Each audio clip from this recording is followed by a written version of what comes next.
नाजरीन अस्सलाम वालेकुम। आप देख रहे हैं प्रोग्राम पर्सपेक्टिव नुक्ता नज़र उवैस इकबाल के साथ जियो टीवी पे।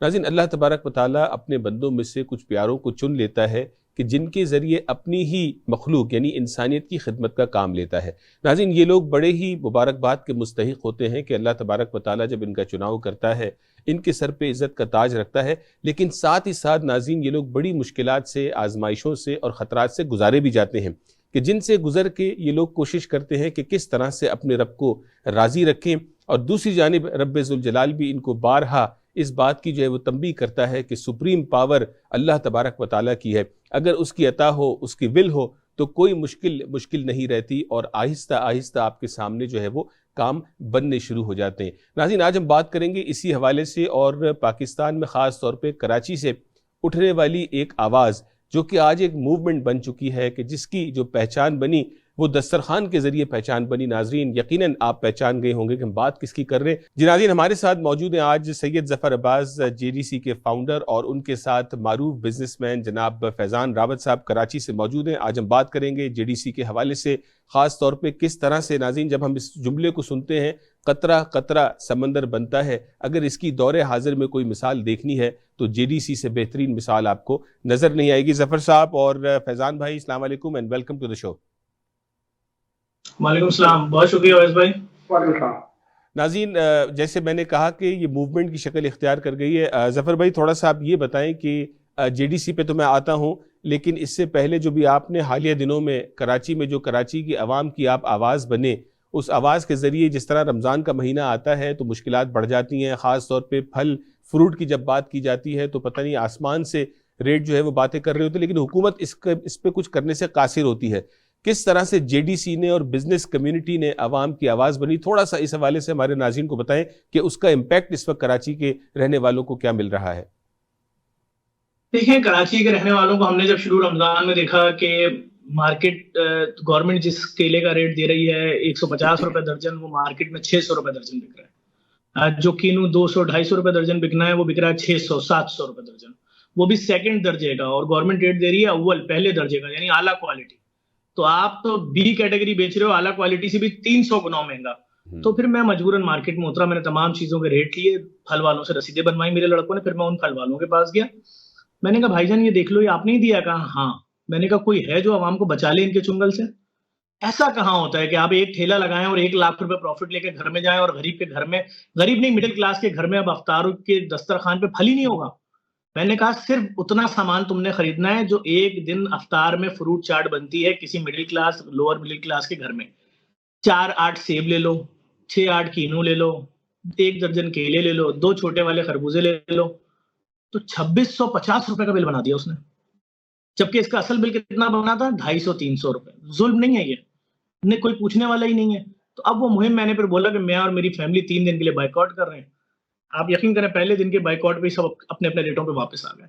आवाम, आपको पता है, हमारी बात पे 100% साथ देती है और लोग साथ जुड़ते हैं। लोगों को पता है कि अगर जब ये के इलेक्ट्रिक के खिलाफ खड़ा हुआ, इतने बड़े माफिया के खिलाफ, और उनके मालिकान के खिलाफ 27 कत्ल की एफआईआर कटवाई, तो 6.5 लाख पोलों पे के इलेक्ट्रिक को अर्थिंग करनी पड़ी।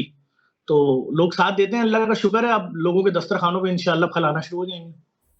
क्या बात है। फैजान भाई, ये बताइए आप कि जो बिज़नेस कम्युनिटी है, जब जेडीसी खल्के खुदा की खिदमत कर रही है, और मैंने अपने इंट्रो में कहा कि इनको बड़ी आजमाइशों से गुजरना पड़ता है, तो इन्हें बारहा मुख्तलिफ सहारों की ज़रूरत पेश आती है, तो बिज़नेस कम्युनिटी या जो आपके जो कराची रेस्टोरेंट एसोसिएशन है, वो किस तरह से जेडीसी जैसे इदारे के लिए जो है वो उनके साथ खड़ी हुई है?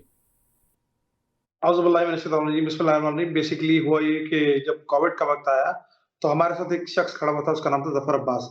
हम हर जगह जाते रहे, हर इदारे को हमने खटखटाया, सिंध गवर्नमेंट पे जाते रहे, पूरा 4-6 महीने हमने एक एक्सरसाइज की, एक-एक आदमी के पास हम जाते रहे, हमारा किसी ने कोई बात नहीं सुनी।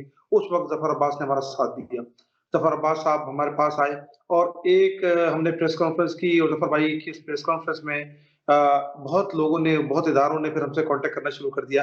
खास तौर पे सिंध गवर्नमेंट ने कांटेक्ट किया, फेडरल गवर्नमेंट ने कांटेक्ट किया, एनसीओसी ने कांटेक्ट किया। उसके बाद भी जफर भाई खड़े रहे, दोबारा फिर बंद हो गया, 15 दिन बाद दोबारा बंद हो गया। ये नहीं कि जफर भाई ये कह रहे थे कि भाई रेस्टोरेंट बिल्कुल खोल दिए जाए, वो कह रहे थे कि एसओपीज के मुताबिक इनको काम करने की इजाजत होनी चाहिए। क्योंकि कोविड में जफर साहब ने बहुत ज्यादा काम किया, लोगों को बचने की तलकीन करते रहे कि भाई बचे, ये इतनी भीड़ में मत जाएँ, उधर मत जाएँ।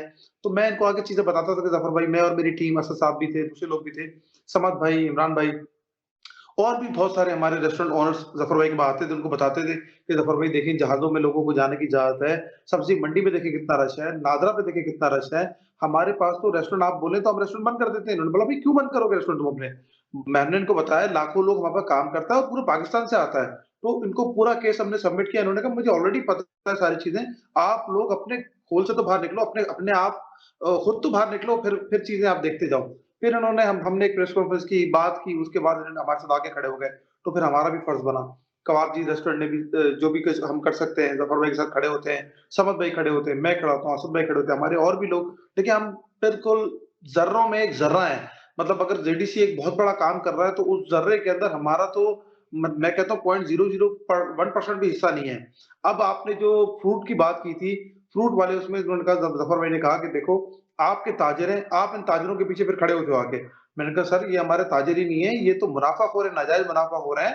और दूसरी चीज़ ये कि ये तो नबी पाक सल्लल्लाहु अलैहि वसल्लम की बात को हम आगे लेके चलेंगे, ये ज़ख़ीरा अंदोज़ है, पहले इन्होंने ज़ख़ीरा अंदोज़ी की रमज़ान से पहले, उसके बाद फिर ये नाजायज़ मुनाफ़ाखोरी करी।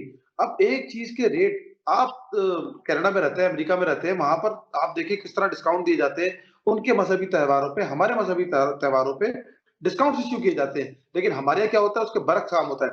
हम लोग ज़ख़ीरा हम कहने को मुसलमान हैं, ज़ख़ीरा अंदोज़ी भी हम कर रहे हैं और सारी चीज़ें हम कर रहे हैं, तो हमें इस चीज़ से बचना पड़ेगा। तो हमने ये कहा, जो गवर्नमेंट ने लिस्ट दी है, वो करें। इससे पहले गदागरों की मुहिम ज़फ़र भाई ने शुरू की। वो क्यों की? गदागरों की इसलिए मुहिम शुरू की कि रेवड़ का रेवड़ रमज़ान से पहले कराची आ जाता है। वैसे तो पूरा साल ही कराची रहता है अल्हम्दुलिल्लाह। लेकिन ख़ास तौर पे ये जो रमज़ान से पहले अपने पूरे-पूरे ख़ानदान लेके यहाँ पहुँच जाते हैं और इनकी कैटेगरी है, जिसके 2 हाथ नहीं है, 2 पाँव नहीं है और 25,000 रुपए डेली कमाता है। और वो 25,000 रुपए महीना हमारे एमबीए लड़के को नहीं मिल रहा है। वो फ़कीर हमारा हिस्सा ले जाता है, मंथली बेसिस पे और डेली बेसिस पे। और जो छोटा फ़कीर है, वो 3,000 रुपए डेली से लेके और 25,000 रुपए डेली तक कमाता है। आप अंदाज़ा लगा लें कि हम अपने रिश्तेदारों की मदद नहीं कर रहे हैं, हम अपने दोस्त अहबाब की मदद नहीं कर रहे हैं, हम इनको फ़कीरों को दे देते हैं। ये इनमें भी कैटेगरी है, जो इनका पीएचडी वो है ना, रा फ़कीर, उसके 2 पाँव कटे होंगे, हाथ कटे होंगे, आप उसको देख नहीं सकते। आप फौरन 500, 1000 का नोट उसके हाथ में रख देंगे, 100 का नोट उसके हाथ में। हर आदमी अपनी इस्ताकात के मुताबिक उसको पैसे दे जाएगा। वो एक्टर है बेसिकली, वो अपने कपड़े पहना उनको पता तो करे कौन उनको लाता है, कौन उनको पिक एंड ड्रॉप दिया जाता है। एक ये मुहिम चलाई, बायकॉट हो गया। उसके बाद फलों की जो मुहिम चली पिछले हफ्ते, आपने देखा, वो बायकॉट हो गया। कराची की आवाम ने वो साथ दिया है। मैं बोलता हूँ, ज़फ़र अब्बास कराची का बेटा है, इसके पीछे लोग लब्बैक करते हैं। और अब जो जबरदस्त। दस्तरखान वाली बात है, दस्तरखानों के अंदर आप आएँगे, देखेंगे, मैं आपको दावत है कि आप उस दस्तरखान पे आए, रमज़ान वाले भी को वैसे भी। आप मैं 10 थाल नहीं रख सकते। 10 थाल रखेंगे, आपको 10वें थाल पे, 5वें थाल पे रोना आ जाएगा कि इसकी जगह मैं भी हो सकता था, मेरी फैमिली हो सकती थी, मेरा भाई हो सकता था। देखिए, हमारे यहाँ तनख्वाहें कम है, 18,000 से 25,000 गार्ड, लेबर इनकी तनख्वाहें हैं। अगर ये खाने में पैसे लगा देंगे, तो बाकी इनके पैसे कहाँ जाएँगे? डेली का ठीक। खाना अगर 150 रुपए का देंगे, 3 टाइम का खाना 450 रुपए का, 15,000 पे खाना पहुँच जाएगा, तो बाकी काम क्या करेगा वो? तो ये बिल्कुल तो ठीक। खुदा का शुक्र है, जो लोग भी दस्तरखान लगा रहे हैं, कराची में किसी तरीके से चल रहा है, उसकी नेगेटिविटी फैलाने के लिए बहुत सारे लोग बहुत सारी बातें करते हैं। मेरी ओवरसीज़ कम्युनिटी से गुज़ारिश है कि आएँ, देखें और जिसका जो दिल चाहता है, जिसको दिल चाहता है मदद करें। जेडीसी उनके लिए वो नहीं है, और भी बड़े प्लेटफ़ॉर्म्स हैं। देखें, ऑडिट करें, कौन क्या कर रहा है, कौन क्या कर रहा है, उसके बाद फैसला करें। अभी बिल्कुल आपको ठीक। मौसरी का तो बताएँगे या खुद बताएँगे आपको? ठीक है, बिल्कुल। मुझे ज़फ़र साहब ये बताएँ कि ये मूवमेंट, जब जेडीसी का इदारा आपने 13 साल पहले उसका क़याम रखा और दस्तरखान से गुफ्तगू शुरू हुई, और आज हम अभी बात कर रहे हैं, गदागरों के हवाले से हम बात कर रहे हैं, फ्रूट के हवाले से, आप बेसिकली अल्लाह ने आपको कराची वालों की आवाज़ बना दिया। क्या आपने सोचा था कि ये बात इतनी दूर निकल जाएगी? नहीं, मैंने नहीं सोचा था। मैं अभी भी नहीं सोचना चाहता, ना ये कोई मंज़िल है। देखें, ये कोई तरीक़ा थोड़ी है कि हम अगर लोगों की महरूमियों के लिए कोई काम कर रहे हैं, तो हम उसके नतीजे में अपने आप को कोई लीडर समझना शुरू हो जाएँ या कोई मसीहा समझना। एक आम सोशल वर्कर, एक आम सामाजिक कारकुन हूँ, और बस जहाँ बस हो जाती है, वहाँ फिर मैं स्टैंड ले लेता हूँ। आप देखें, यहाँ लोग एक माफिया से पंगा लेते हुए डरते हैं, क्योंकि 5,000 रुपए में कोई किसी को मार के चला जाता है। किलर्स घूम रहे हैं, कह रहे हैं, लाओ 5,000 दो। तो कराची है ना, आप 5,000 दें, तस्वीर दें, वो आएगा, आपको मार के चला जाएगा। यही हमने सुना, यही हमने देखा। तो बात ये है कि मैंने तो किस माफिया से पंगा नहीं लिया, मैंने के इलेक्ट्रिक से पंगा लिया, जिससे बड़ी-बड़ी सियासी पार्टियां नहीं ले सकती। 6.5 लाख पोलों पे अर्थिंग करवाई शहर वालों के लिए। मैंने जब देखा कि मरीजों के खून के टेस्ट 80-80 हज़ार रुपए के हो रहे हैं, लैब वाले डॉक्टरों को ज़्यादा पैसा गिफ्ट भेज रहे हैं और डॉक्टर भी खुश हैं, तो मैंने उसके बाद क्या किया, मैंने उसके बाद ऐलान किया कि हम अरबों रुपए मालियत की लैब बना रहे हैं, और मैंने नुमाइश चौरंगी पे कई 100 मिलियन की जगह खरीद के 8 अरब रुपए की मशीन जर्मनी और अमेरिका से मंगवा दी, और पाकिस्तान की पहली मशीन है जिसमें रोबोट इंसानी टेस्ट करेगा, और कोई 1-1.5 लाख रुपए नहीं, फ्री, लैब का नाम ही फ्री रख दिया। कराची में मैयत रखने के लिए मुर्दा खाना ईदी का 350 मैयतों का लोड, एनी टाइम फुल, बहुत लोड ईदी पे। कराची में डेली 1600 लोग अपनी मौत मरते हैं। मैंने कहा एक ऐसा मुर्दा खाना बना के दूंगा जिसमें हर मैयत का अलग बॉक्स होगा, 1 रुपया नहीं लिया जाएगा, ना मैयत रखने का, ना गुस्ल का, ना कफन का। तीनों कंपनी से मैयत बसें खरीदी हैं, हमारे पेज पे देख लें जाके वीडियो, एक बस करोड़ों रुपए की। बस का नाम क्या रखा है? फ्री मैयत बस। कब्रिस्तान नहीं था 40 साल से, फ्री कब्रिस्तान बना रहे हैं, हर मैयत की तदफीन फ्री में होगी, चाहे किसी मसलक से आपका ताल्लुक हो, 50 साल कब्र भी कहीं नहीं जाएगी। तो हम तो रोडों पे लोगों के लिए काम कर रहे हैं। कौन करा सकता था 3 लाख रुपए का डायलिसिस महीने में? जब तक आप मर नहीं जाएंगे आपको हर महीने डायलिसिस कराना है, लाओ 3 लाख हर महीने के। हमने क्या किया, गली गली डायलिसिस सेंटर खोल दिए, फिरजीनियस कंपनी की जर्मनी की मशीनें लगाई, किटें भी जर्मनी की यूज कर रहे हैं। एक सेंटर का खर्चा 40 लाख रुपए है, वो तो डॉलर डबल रेट हो गया, तो अब वो 80 लाख पे चला गया है। हम तो परेशान है इस वक्त कि हम ये सब चलाएंगे कैसे, पैसा कहां से आएगा। लेकिन हम अल्लाह के भरोसे कर चले जा रहे हैं।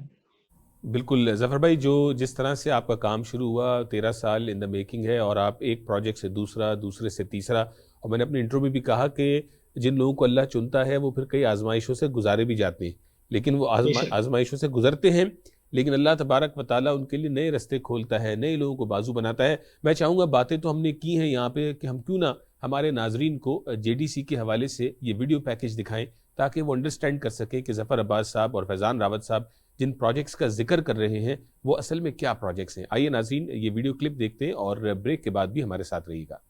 मैं आपसे ये बात बोलूं कि ये रमज़ान पिछले रमज़ान से बेहतर गुजरेगा, ऐसा बिल्कुल भी नहीं है। इक़्तिसादी बुरान की वजह से आज पाकिस्तान की 80% आबादी एक वक्त का खाना छोड़ चुकी है। अरबों रुपए की मशीनें लगा रहे हैं सिर्फ किस लिए, ताकि लोग अपनी बीमारियों के टेस्ट फ्री में करा सकें और जिंदा रहें इलाज करा के। JDC के गली गली जो डायलिसिस सेंटर बन रहे हैं सिर्फ इसलिए बन रहे हैं ताकि आप लाखों रुपए महीने नहीं दे सकते, जिसकी वजह से आप जिंदा नहीं रहेंगे। आप मुफ्त में डायलिसिस कराइए और जिंदा रहिए। JDC के फ्री IT सिटी में 10,500 बच्चों को हर 2 महीने में अरबों रुपए की मुफ्त तालीम देकर उनके पाँव पे खड़ा किया जा रहा है। हर महीने 200-400 $400 कमा लें।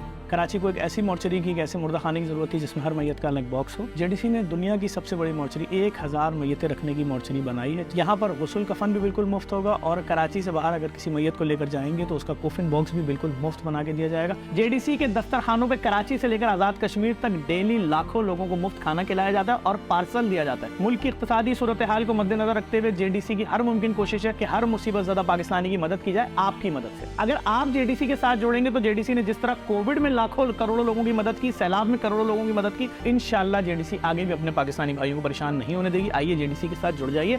ज़कात, खैरात, इमदाद में JDC को याद रखिए और माहाना बुनियादों पर JDC को सपोर्ट करें। हमें आपकी मदद की जरूरत है, आपके अपनों को आपकी मदद की जरूरत है, पाकिस्तान को आपकी जरूरत है।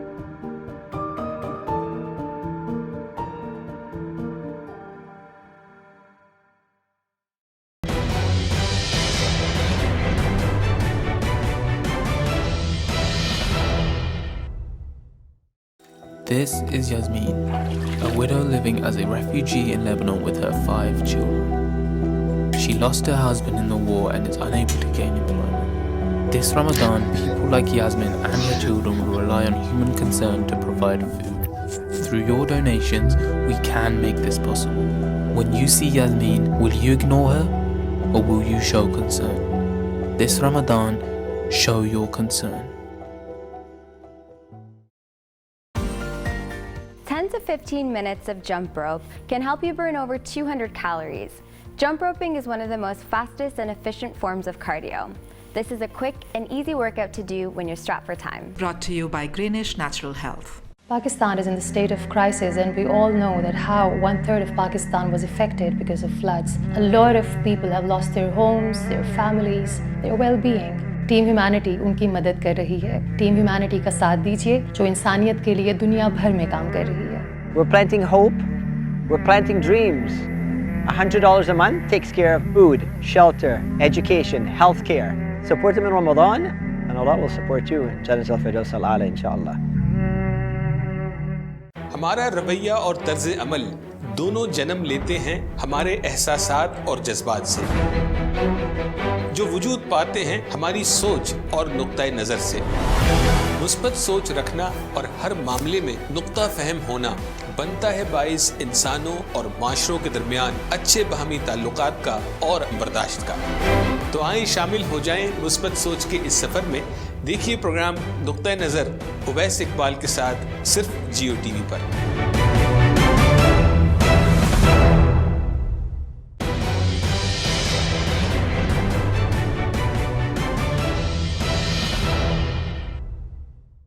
नाज़रीन वेलकम बैक, बहुत शुक्रिया। ब्रेक के बाद भी आप हमारे साथ रहे। आज हम बात कर रहे हैं जनाब सैयद ज़फ़र अब्बास साहब से, जो फाउंडर जेडीसी फाउंडेशन के हैं, और साथ ही जनाब मारूफ बिजनेसमैन जनाब फैज़ान रावत साहब हमारे साथ मौजूद हैं। पिछले सेगमेंट में हमने बात की किस तरह से कराची के लोगों की आवाज़ बन रहा है जेडीसी, और किस तरह से दुखी इंसानियत की खिदमत में सरगर्म अमल है। जनाब ज़फ़र साहब, मुझे ये बताएं कि ये माह मुबारक है, रमज़ान शरीफ है, इस वक्त जो है वो आपका जो दस्तरखान है वो वसी से वसी तर होता जा रहा है। तो थोड़ा सा स्केल बताएं कि सहरी और इफ्तारी की क्या सूरत हाल है और किस लेवल पे काम किया जा रहा है। ठीक है, सहरी और अफ्तारी की ये सूरत हाल है। कराची में तमाम सरकारी अस्पताल, जिन्ना, सिविल अब्बासी, कतर, इंदस, बैतुल सुकून, जौहर चौरंगी, सोराब, गोड, शारा फैसल, IH, चंडीगढ़, 26 मकामात पे कराची में है। उसके अलावा DHQ अस्पताल आज़ाद कश्मीर, उसके अलावा लाहौर, फिरोजपुर रोड, पिम्स अस्पताल और पिंडी और थर मिट्टी, मतलब जहां जहां जेडीसी के रेस्टोरेंट्स, दस्तरखान हैं, जेडीसी ना सिर्फ खाना खिलाती है, जेडीसी पार्सल देती है। ठीक है, एक तो चीज ये होती है ना कि भाई ऑफिस में छुट्टी के टाइम पे आपने लाइन लगाई और खाना खिला दिया, नहीं कि सेठ देखेगा कितना रश लगा हुआ, नहीं। दिन 11 से लेकर रात 9 तक खाना भी चल रहा है और जो जितना पार्सल मांग रहा है वो भी मिल रहा है। तो यही तो मैं आपसे कह रहा हूँ, हमारे ऊपर तो इतना करोड़ों का बोझ है कि हम बता नहीं सकते, और कैसे मना कर दें। एक आदमी खाना ही नहीं खाएगा जब तक उसको ये यकीन नहीं दिलाया जाएगा तेरी भूखे बच्चों के लिए, तेरी माँ बाप के लिए भी खाना दे रहे हैं पार्सल, तो फिर वो खाएगा ना खाना पेट भर के, और या वो अपना लेकर जाना चाह रहा है, घर लेकर जाए। तो हमारे तमाम दस्तरखानों पर सहरी अफ्तारी का लोड है इस वक्त, और जो दुनिया की सबसे बड़ी अवामी सहरी रोड पे हो रही है, मज़ार कायदे आज़म के सामने, आपके सामने रोजाना एक मुखय्यर शख्स आ रहा है, उसमें शामिल होता जा रहा है। 40-40 हज़ार लोग खा रहे हैं, पार्सल लेकर जा रहे हैं, और सिलसिला जारी है। अभी आप पिछले दिन देखें ना, अमेरिका में मुकीम पाकिस्तानी जो थे उनकी जानिब से था, इस तरह लोग कर रहे हैं। नसद हनीफ साहब की जानिब से था, एक दिन फैजान भाई ने खुद कराई, मुख्तलिफ लोग इसमें हिस्सा ले रहे हैं, और वो सारा सिलसिला चल रहा है। लोड बहुत है, जेडीसी के दस्तरखानों पे कढ़ाइयां लगी हुई हैं, समोसे पकौड़े जलेबी बन रही है, खाना बन रहा है, लोगों को बोल रहे हैं ले जाओ, महरूमियां दूर करो अपने बच्चों को दो। महंगाई इतनी ज्यादा हो गई है कि लोगों के पास ना सहरी में कुछ खाने को है ना अफ्तारी में कुछ खाने को। अब ये जो आप सहरी इफ्तारी का बता रहे हैं, 40,000 लोग से ज्यादा लोग सहरी कर रहे हैं और घरों पे भी खाना जा रहा है, तो थोड़ा सा हमारे नाज़रीन को बताएं कि इफ्तारी और सहरी एक बंदे की जो है वो एक एवरेज कॉस्ट क्या आ रही है जेडीसी को। ठीक है, जो हमारी अफ्तारी हो रही है कराची से आज़ाद कश्मीर तक, उसका तकरीबन एवरेज खर्चा 5 से 5.5 लाख रुपए, और जो खाना है वो रेगुलर चल रहा है, वो खाने की कॉस्ट वही 110 रुपए। 110 ये रुपए एक्स्ट्रा जो खाने की, और जो अफ्तारी का टोटल खर्चा है वो 5.5 लाख है, और जो सहरी का खर्चा है तकरीबन 20 से 22 लाख पे भी जा चुका है। मुझे नहीं पता आने वाले रमजानों में ये खर्चा कहाँ जाएगा, यानी इफ्तारी तकरीबन 100-125 रुपए पर पर्सन पड़ रही है, और तकरीबन सहरी 300 रुपए। खाना जो है अफ्तारी के बाद जो खाना है वो 125 रुपए, और अफ्तारी चूंकि हमने ये एडिशनल चीज है कि मतलब उसके अंदर पकोड़े हैं, समोसे हैं, फल हैं, जलेबी, तो वो एक लमसम हमने जो ठेका हमारा टोटल गया हुआ है वो पर डे 5-5.5 लाख पड़ रहा है। ठीक है, तो यानी जो खाना है इफ्तारी के बाद का वो 100-125 रुपए, और जो सहरी का खाना है वो तकरीबन 300-350 रुपए एक बंदे की कॉस्ट जो है वो आ रही है। मैं मुबारकबाद पेश करता हूँ, माशाल्लाह इतना बड़ा ऑपरेशन आप रन कर रहे हैं। अल्लाह तबारक व तआला ने ही आपको चुना और हिम्मत दी। फैजान साहब, ये बताइए कि जो इतना बड़ा ऑपरेशन रन हो रहा है, हम अपने नौजवानों के लिए बड़ा परेशान होते हैं, लेकिन मैंने इन वीडियोज़ में, इन तस्वीरों में देखा कि जो है वो वॉलंटियर्स की आर्मी लगी हुई है। तो जो ग्रास रूट लेवल के ऊपर कराची के नौजवानों को इंगेज किया जा रहा है, उस हवाले से आप क्या कहेंगे? देखें, ये बहुत जरूरी है। कराची के नौजवान, मैं सब कराची के लोग हैं। कराची की में जो हवा चलती है ना, वही पूरे मुल्क की हवा है। कराची में अगर कराची का नौजवान अगर बाहर निकल गया, उसने चीजों को समझ लिया, तो बहुत सारी चीजें तब्दील हो जाएंगी। अभी नौजवानों ने साथ दिया है, बेकारी माफिया वाला जो केस हुआ है, नौजवानों ने साथ दिया, जो फलों वाला बाइकआउट हुआ है, और नौजवान साथ देते हैं तो दस्तरखान चल रहे हैं। जफर भाई के पास इतने नौजवान डेली बेसिस पे, देखिए रोज तो कोई नहीं आ सकता, लेकिन हर दिन आप देखेंगे कि नए लोग खड़े होते हैं। वो एक टीम अपनी जगह है 100, 150, 200 लोगों की, लेकिन जो बाद में जो लोग आते हैं 400-500 लोग जो डेली बेसिस पे काम कर रहे होते हैं, उनमें तब्दीली होती रहती है, चेंजिंग होती रहती है हर जगह। दस्तरखान तो एक जगह नहीं है, कराची में कई जगह लगा हुआ है। तो यही नौजवान चला रहे हैं, यही जेडीसी उनको कर रहा है। और कुछ लोग वॉलंटियर्स, बहुत सारे लोग वॉलंटियर्स आते हैं और हम तो देखिए, ये तो जफर भाई डिटेल सारी बताएंगे आपको सारी चीजों के बारे में। हम तो ये बता सकते हैं कि हमने जो वहां देखा है, अभी इन्होंने एक ऐलान और कर दिया गवर्नर साहब के साथ बैठ के कि जी हम घरों पे खाना, क्योंकि बहुत सारे लोगों की शिकायत थी जी कि घरों पे खाना भेजते हैं, तो इन्होंने कहा जी ठीक है मैं घरों पे ऐलान कर देता हूँ। आपको पता है कितनी एप्लीकेशन आई है? मैं मुझे कल ये बता रहे थे, कह रहे यार खान भाई पहले दिन 2 लाख आ गए, कल तक 3 लाख एप्लीकेशन आई नहीं है कि 3 लाख लोगों को खाना भेजना है। अब वो कहाँ से पूरा होगा? अब वो इन्होंने तो टारगेट ले लिया 2 लाख का, और ये जफर अब्बास जो टारगेट लेता है वो पूरे करता है। देखें, मैं सिर्फ ये कह रहा हूँ, सिर्फ आप इस पे मत जाएं। ये जो अभी जो ड्राइव चल रही है यार, ये जो सैलाब वाली ड्राइव थी, इतनी बड़ी ड्राइव थी, ठीक है, उसके बाद आप चेक करें वो ड्राइव थी इससे पहले कोविड वाली ड्राइव, वो इतनी बड़ी बड़ी ड्राइव ये कर आ चुके हैं। तो ये तो दस्तरखान और दूसरी चीजें ये तो कुछ भी नहीं है। वो सैलाब में तो 10 लाख लोग मुतासिर हुए थे, हमारे सीएम से, बल्कि 10 लाख से भी ज्यादा। सीएम साहब खुद अपने मुंह से बोलते हैं 10 लाख लोग बेघर हो गए, ये हो गया। आप भी ड्राइव में रहें, डिफरेंट चीजों में रहें, तो उसको राशन तक पहुंचाए, इदारों के जहाजों में पहुंचाए, इदारों ने उसको एडमिट किया है, तो हमारे इदारे भी एडमिट कर रहे हैं, हमारे लोग भी एडमिट कर रहे हैं, हमारी गवर्नमेंट भी एडमिट कर रही है, हमारा कराची शहर पूरा एडमिट कर रहा है कि जफर अब्बास अपने हर जगह पे काम कर रहे होते हैं। और भी एनजीओ काम कर रही है, मैं किसी को ये नहीं कहूंगा कि वो कर रहे हैं तो आप नहीं कर रहे। मैं कह रहा हूँ जी, कराची इतना बड़ा है और हमारा पाकिस्तान इतना बड़ा है कि एक आदमी के बस की बात ही नहीं है, ना एक एनजीओ की बस की बात है। हमें सब लोगों को काम करना पड़ेगा। जफर साहब, आखिरी चंद मिनटों में मैं चाहूंगा कि अभी हम बात कर रहे हैं, जिस तरह फैजान साहब ने भी एक्सप्लेन किया कि कराची वाले अपनी मदद आप जो कर सकते हैं वो कर रहे हैं, उसका बेड़ा आपने और बहुत सारे लोगों ने उठाया हुआ है। लेकिन जो ओवरसीज पाकिस्तानी है, कनाडा, अमेरिका, बरतानिया और दूसरे मुल्कों में रहने वाला, वो किस तरह से इस मूवमेंट का हिस्सा बन सकता है कि वो अपनी रूट्स के साथ जुड़ा रहे और अपना रोल जो है वो जरूर अदा करे, कि किस तरह से जो है वो हम इस मूवमेंट का हिस्सा बने? देखिए, मैं आप चाहे अमेरिका में रहते हैं, चाहे आप कनाडा में रहते हैं, चाहे जर्मनी में रहते हैं, आपका $1, 1 पाउंड, 1 यूरो यहाँ के 250, 300, 400 रुपए के बराबर है। मैं आपको फिर बताऊं, हम जो फ्री डायलिसिस करा रहे हैं, अगर आप एक मरीज की जिम्मेदारी ले लें तो आपके लिए क्या है, लेकिन हर महीने भेजें। आपने एक पूरे सेंटर की जिम्मेदारी ले ली, आपके लिए क्या है, एक कम्युनिटी मिलकर ले ले एक डायलिसिस की, भाई हम लियारी वाले डायलिसिस सेंटर के हर महीने खर्चा बर्दाश्त करेंगे, हम आपको सारे मरीजों की रिपोर्ट सेंड कर देंगे महीने के आखिर में। हम नाजमाबाद वाले डायलिसिस सेंटर की जिम्मेदारी ले रहे हैं, हम सरजानी वाले की ले रहे हैं, हम मलीर वाले की ले रहे हैं, हम गुलशन इकबाल वाले की ले रहे हैं, हम समनाबाद। इसी तरह जो लैब बनाई है मज़ार क़ायद आज़म साहब ने, पूरे कराची के लिए लैब के टेस्ट फ्री हैं। आप मुझे बताएं तो उसका मिडिल क्लास फैमिली का नाम जो अपने मरीज के लैब के टेस्ट करा सकती हो, लोग नहीं कराते। कहां से लाएंगे 80-80 हज़ार रुपए? फ्री लैब बना दिए, दुनिया की नंबर बनाओ। हमें सपोर्ट चाहिए, आपकी ज़कात, खैरात, इमदाद, आपके माना डोनेशन चाहिए। अगर इतना बोल्ड स्टेप कोई और ले रहा है तो उसको करें। अगर आप देख रहे हैं कि कोई इदारा ऐसा है कराची में जो आने वाले मुसीबत ज़दा से उसका मसलक नहीं पूछ रहा, उसकी जबान नहीं पूछ रहा, उसका सूबा नहीं पूछ रहा, आपका बेटा आपका शौहर मर गया है, आप बेवा हैं, आपके साथ जो बच्चे हैं वो यतीम हैं, हम इस बेवा और यतीम की मदद करेंगे, हम इससे ज्यादा कुछ नहीं जानना। क्या पूछूं मैं कराची के लोगों से? आप बताएं, मैं क्यों भरवाऊं उनसे मसलक का फॉर्म, मैं क्यों भरवाऊं उनसे उनकी बरादरी, उनका खानदान, उनकी जबान, उनका सूबा, उनका शहर?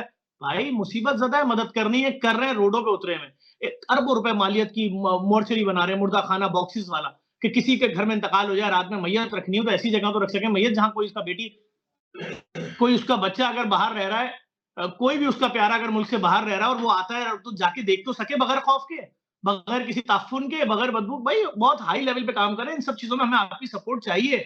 अगर बैरून ममालिक मुकीम पाकिस्तानियों ने सपोर्ट किया, पाकिस्तान भर में प्रोजेक्ट फैला देंगे। हम यहाँ से आजाद कश्मीर तक तो पहुंच चुके हैं, आप देख लें, जहां देखेंगे स्टेट ऑफ द आर्ट काम कर रहे हैं हम, और हम बस काम पे यकीन रखते हैं। हमने सैलाब में जिस तरह काम किया, हमने जिस तरह कोविड में काम किया, आप देख लें, हमने ऐसा काम किया, पूरी वर्ल्ड में कोई हमारे लेवल पे बता दे काम अगर किसी ने किया, सिर्फ पाकिस्तानियों की सपोर्ट से, आप लोगों की सपोर्ट से, और कोई हमें अल्लाह पे भरोसा है, परवरदिगार आलम लोगों के दिलों में डालता है, वो हमारे साथ जुड़ते चले जाते हैं। बिल्कुल ठीक है, बहुत अच्छा आपने जो है वो ओवरसीज पाकिस्तानियों को दिया। दो चीजें मैं हाईलाइट करना चाहूंगा। एक, जो आईटी सेंटर बनाए हुए हैं जिसमें कराची के लड़के वहां पर पढ़ रहे हैं, 10-10, 15-15 हजार का बैच निकल रहा है। अमेजोन का उनको जो ईबे, क्या करें, अमेज़न, दराज, ईबे सारे पढ़ रहे हैं, और तमाम चीजों के कोर्सेज करा के, शॉर्ट कोर्सेज और लॉन्ग कोर्सेज पे करा के उनको काम धंधों पे लगा रहे हैं। सेकंड थिंग इज दैट, जो मॉर्चरी वाली बात है थोड़ा है, वो भी फ्री है जी, वो भी फ्री है। आप किसी देखो बच्चों की जिम्मेदारी भी ले सकते हैं, आप हजारों बच्चे वहां पर निकल रहे हैं, उनकी जिम्मेदारी भी ली जा सकती है और उसको चेक भी किया जा सकता है, अपने लोग भी भेज के चेक करा लें। तो 15-15 हजार के बैचेस निकल रहे हैं डिफरेंट जगहों पे, और ये आईटी सेंटर बने हुए हैं आपके सामने, उनकी भी वीडियोस आपके पास हैं। दूसरी चीज मैं आपको बताऊंगा जो सबसे इस वक्त जरूरी चीज है कि कराची में जफर भाई ने जैसे आपको बताया 1,500-2 हजार लोग डेली मरता है ना, सबने इस दुनिया में आए हैं, अल्लाह पाक के पास जाना है सबने, लेकिन उसका आखिरी सफर तो थोड़ा सा ऐसा हो कि उसके घर वाले उसको कम से कम नहला धुला कफन तो दे सकें। ये जो जेडीसी ने और सिंध गवर्नमेंट के तवज्जुह से उन्होंने जगह दी, इन्होंने बनाया और उसमें डोनर्स भी आ गए, सबने एक एक दो दो बॉक्स की जिम्मेदारी ली, तो 1000 मैयतों के रखने की जगह है और उसके अंदर वो इस तरीके से रखा हुआ है कि देखें एक्सीडेंटल बॉडीज होती है, 7 दिन रखनी पड़ी, 8 दिन रखनी पड़ी, पोस्टमार्टम के लिए रखनी पड़ी, कोई बच्चा बाहर है उसमें से रखनी पड़ी, तो वो जगह ऐसी है कि जहाँ रखा जा सके। फिर नहलाने धुलाने के लिए भी वहां पर जगह ऐसी है कि वहां पर आप अपने प्यारों को नहला धुला सकते हैं, आपके घर वाले भी जा सकते हैं, मतलब खवातीन भी उधर जा सकती हैं, इस तरह का उसको वो सेंटर बनाया है। वो सिर्फ इसलिए कि कराची में ज्यादातर आबादी फ्लैटों में रहती है, 50% आबादी फ्लैटों में रहती है, 11वें फ्लोर पे, 5वें फ्लोर पे, 4थे फ्लोर पे, तीसरे फ्लोर पे वो अपने अजीजो अकारिब को नहला धुला नहीं सकते, तो उनको जगह बना के दिए कि यहाँ पर आके कर लें। और बाकी जो 30% आबादी है वो छोटे पॉकेट्स में रहती है, वो वहां पर भी वो उनके पास इंतजाम नहीं है अपनी मैयतों को नहलाने धुलाने का। मैंने अपने वाले साहब को कफन दफन का इंतजाम किया था, वो अपने घर से किया था, लेकिन हर घर में इतनी जगह नहीं होती कि वो उनको नहलाने के लिए भी रख सके, क्योंकि वो तो खुद बेचारे छोटी जगह पे रह रहे होते हैं। तो ये एक बहुत बड़ा कॉज है, ये एक बहुत बड़ा काम है कराची के लिए। बहुत शुक्रिया जफर अब्बास साहब और फैज़ान रावत साहब, आज आपने हमें अपना वक्त दिया। गो कि बहुत सारे लोग जीडीसी के मिशन से वाकिफ़ हैं, लेकिन अभी भी मैं समझता हूँ कि एक बड़ी तादाद पाकिस्तानियों की, पाकिस्तान में रहने वालों की और पाकिस्तान से बाहर आज भी वो इस ज़बरदस्त काम से शायद वाकिफ़ नहीं, और यही हमारी एक छोटी कोशिश थी कि लोगों तक इस पैगाम को पहुंचाएं। बहुत शुक्रिया आप दोनों का। आपका शुक्रिया। नाज़रीन, आपने देखा जो हमने आज जिस हवाले से बात की, ख़ास तौर पे जो ओवरसीज़ पाकिस्तानी हैं, मैं और आप, हमारा एक बड़ा अहम रोल बनता है कि जिस मुल्क ने हमें पढ़ा लिखा के बाहर भेजा और यहाँ पे आके हमने जो है वो तरक्कियों की मिसालें कायम कर दी, लेकिन हम में से वो लोग मुबारकबाद के मुस्तहिक हैं जो अपने मुल्क को आज भी सपोर्ट करते हैं, अपने मुल्क के लिए दर्दमंद रहते हैं। लेकिन अगर आपने अपने मुल्क से नज़रें चुरा ली हैं तो नाज़रीन ये काम दुरुस्त ना होगा। जेडीसी जिस तरह से मुख्तलिफ स्ट्रीम्स के अंदर कराची के रहने वाले और पाकिस्तान के रहने वालों की खिदमत में सरगर्म अमल है, मैं आपसे गुजारिश ये करूँगा कि मैं और आप जो यहाँ बैठ के बआसानी अपनी ज़िंदगी बेहतरीन अंदाज से गुजार रहे हैं, लेकिन हमें अल्लाह तबारक व तआला ने मालो दौलत से नवाजा है, जाहो जलाल से नवाजा है, फ़हम फरासत से नवाजा है, क्यों ना हम अताए इलाही को रज़ाए इलाही पे खर्च करें। नाज़रीन, अपना ख्याल रखिएगा, अगले हफ्ते आपसे फिर मुलाकात होगी। अस्सलामु अलैकुम।